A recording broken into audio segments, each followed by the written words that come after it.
The coffee shop went dead silent when the biker's fist smashed the table, spilling coffee across the old man's book. "Get out of my seat, cripple," he growled, towering over the one-armed veteran who didn't flinch. Nobody moved. Not the waitress, not the customers, not even the air. But in the corner, a young man in a baseball cap looked up, his eyes sharp as steel. To the bikers, he was just another nobody sipping a latte. What they didn't know, what nobody in that small-town diner could have guessed, was that the guy in jeans was a tomb guard trained to honor the fallen and protect the living. And in the next 60 seconds, those 5 bikers would learn exactly what kind of man they just crossed.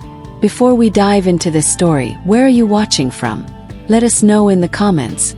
And if you believe that values like honor, courage, and sacrifice still matter, join us in keeping their legacy alive. The sun hung low over the small Virginia town, casting a golden glow through the wide windows of the Brew, a cozy coffee shop just a few miles from Arlington National Cemetery. It was a Sunday morning, 8 a.m., and the place buzzed with a gentle hum of a weekend crowd. The air smelled of freshly ground coffee beans, warm pastries, and a hint of cinnamon. Behind the counter, the espresso machine hissed and gurgled while the clink of ceramic mugs and the soft murmur of conversation filled the room. Black and white photos lined the walls. Snapshots of the town's history, from 1950s Main Street to local boys in uniform heading off to wars long past. One faded picture near the register showed a young Marine in Vietnam, his face set with quiet determination. Most folks didn't give it a second glance, but the regulars knew who it was. Ray Thompson, or Pops as the locals called him, sat in his usual spot by the window, a worn paperback about World War II, open in front of him. At 68, Ray was a fixture at the Brew, showing up every Sunday morning like clockwork. His silver hair was neatly combed, his flannel shirt tucked in, and a small Marine Corps pin gleamed on his jacket. His left sleeve was pinned up just below the elbow, a quiet reminder of the arm he'd lost to a grenade in Vietnam back in 1970. Ray's eyes, sharp and blue, scanned the pages of his book, but his posture was alert, like he was still ready for anything. Old habits from his Marine days never faded. Across the room, Daniel Rivera, Lieutenant Dan Rivera to his unit, sat at a corner table, blending in with the crowd. At 32, Dan was a tomb guard at Arlington, one of the elite soldiers who stood watch over the tomb of the unknown soldier. Today was his day off, and he traded his crisp dress blues for a black t-shirt, jeans, and a baseball cap pulled low. His laptop was open, emails from work half read, but his attention kept drifting to the familiar rhythm of the coffee shop. Dan knew Ray from a veterans event a few months back, where the older man's stories of Vietnam had left an impression. They'd nodded to each other when Dan walked in, a quiet acknowledgement between men who understood service. Lena Harper, the 50-year-old owner of the Brew, moved between tables, her brown hair tied back in a messy bun, her apron stained with years of hard work. She flashed a warm smile at a couple of college kids studying in the corner, then stopped by Ray's table with a fresh pot of coffee. "Morning, Pops," she said, her voice carrying a soft Virginia drawl. "Refill." Ray glanced up, his face creasing into a small smile. "You know I can't say no to that, Lena. Keep it coming." She poured the black coffee, careful not to spill on his book. "Reading about the war again. You ever take a break from that stuff? History keeps you honest," Ree said, his voice low and steady. "Keeps you from forgetting what matters." Lena chuckled, shaking her head. "You're a stubborn one, Pops." She moved on to the next table where an older couple shared a plate of blueberry muffins, their conversation a soft hum about grandkids and gardening. Dan sipped his latte, his eyes flicking to Ray. He admired the old man's quiet strength, the way he carried himself despite the missing arm. Ree reminded Dan of the soldiers he honored every day at Arlington, men and women who'd given everything and asked for nothing.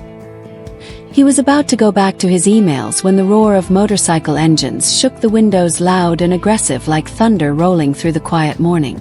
The door swung open and 5 men strode in their heavy boots thumping against the hardwood floor.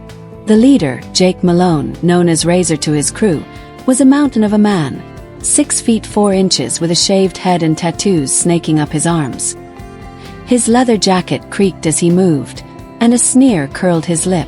The other 4, Tommy, Spike, Mitch and Carl, followed close behind, their eyes scanning the room like predators. They were part of the Iron Reapers, a biker gang that had been causing trouble around town for weeks. Conversations in the coffee shop trailed off. Forks pause mid-bite, and the college kids in the corner shrank in their seats. Jake's gaze landed on Ray's table by the window, the best spot in the house with a clear view of the street. He smirked and walked over, his boots loud against the floor. "Hey, old man," he said, his voice carrying across the shop. "You're in my seat. Move it." Ray looked up from his book, his blue eyes calm but unflinching. He set the paper back down slowly, folding the corner of the page. "I've been sitting here every Sunday for 10 years, son," he said, his voice steady with a faint Ohio twang. "Plenty of tables. Pick another." Jake's smirk faded, his face re-eaning. The other bikers exchanged glances, shifting closer. "You deaf or just stupid?" Jake said louder now, drawing every eye in the room. "This is my table now. Get up or I'll drag you out of here." The shop went dead silent. The older couple stared at their muffins. The college kids froze and Lena gripped the coffee pot tighter. Ray didn't move. He took a slow sip of his coffee, his one hand steady, and met Jake's glare. "I'm not looking for trouble," he said, "but I'm not moving either. Earned my place here a long time ago." Jake laughed, a harsh barking sound. "Earned it? What, you some kind of war hero?" He leaned closer, his shadow falling over Ray. "You're just an old taking up space. Move or I'll move you myself." Lena stepped forward, her voice trembling but firm. "Jake, that's enough. Leave him alone. He's a good man. Stay out of this, Lena." Jake snapped, turning to glare at her. "Unless you want trouble too." Lena froze, her face pale. The other customers looked away, afraid to draw Jake's attention. Ray set his coffee down, his eyes never leaving Jake. He reached up and touched the Marine Corps pin on his jacket almost absently. "I've faced worse than you, son," he said quietly. "And I'm still here."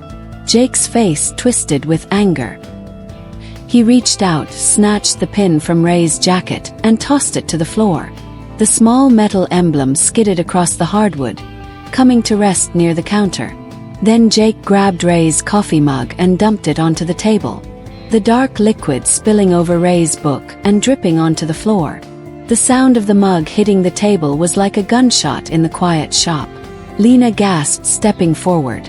"Jake, stop it. You can't just shut up, Lena." Jake roared, pointing a finger at her. "Stay behind your counter or you're next."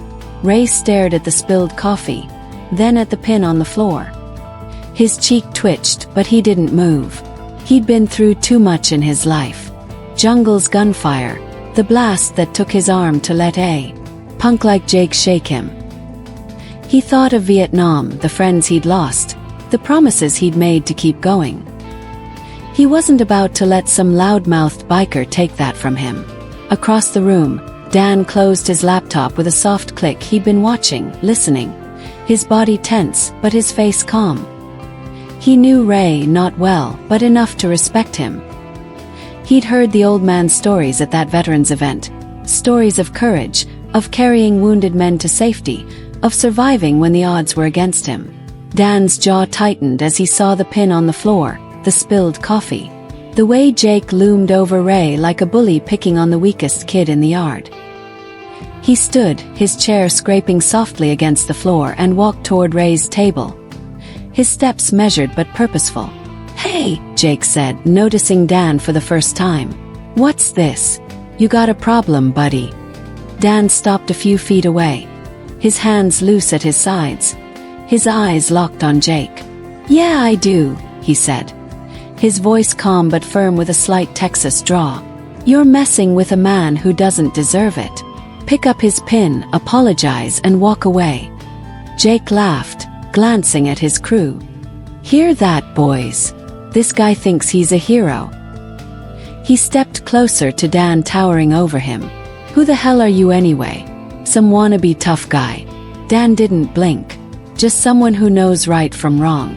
Pick up the pin, Jake. Last chance." The other bikers laughed, but there was a nervous edge to it. Tommy, a wiry guy with a scar across his cheek, stepped forward, cracking his knuckles. "You're out of your league, man. Back off before you get hurt." Dan's eyes flicked to Tommy, then back to Jake. "I'm not the one who's going to get hurt," he said. "But I'm giving you a chance to do the right thing. Don't make this harder than it needs to be." Jake's grin vanished. He swung a meaty fist at Dan's face, fast and heavy, expecting to end the conversation right there. But Dan was faster. He sidestepped, grabbing Jake's wrist and twisting it in a smooth practice motion. Jake grunted in pain, his arm locked behind him, and Dan shoved him forward, sending him crashing into a table. Cups and plates shattered, the sound sharp and jarring in the quiet shop. Tommy and Spike lunged at Dan from either side, their fists raised.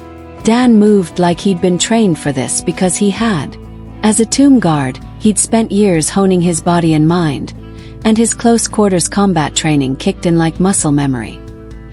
He ducked under Tommy's wild swing, driving an elbow into the man's ribs, then spun and caught Spike's arm, twisting it until Spike dropped to his knees with a yelp. In one fluid motion, Dan kicked a chair into Mitch's path as he charged, sending the biker stumbling into Carl. The two crashed into the counter, knocking over a stack of coffee mugs. The fight was over in less than a minute. Jake was sprawled across the broken table, groaning. Tommy clutched his side, gasping for air.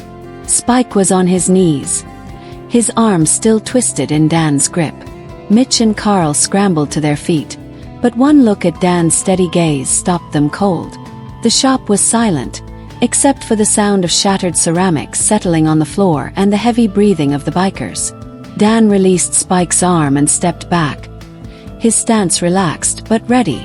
"Pick up the pin," he said again, his voice low and even, "and apologize to Ray." Now Jake struggled to his feet, his face red with humiliation. He glanced at his crew, but they looked away, unwilling to meet his eyes. "Fine," he muttered, limping over to the counter where the marine pin lay. He picked it up, his hands shaking, and set it on Ray's table. "Sorry," he mumbled, barely audible. "Didn't mean no harm." Dan shook his head louder and mean it. Jake swallowed hard, his pride in tatters. "I'm sorry."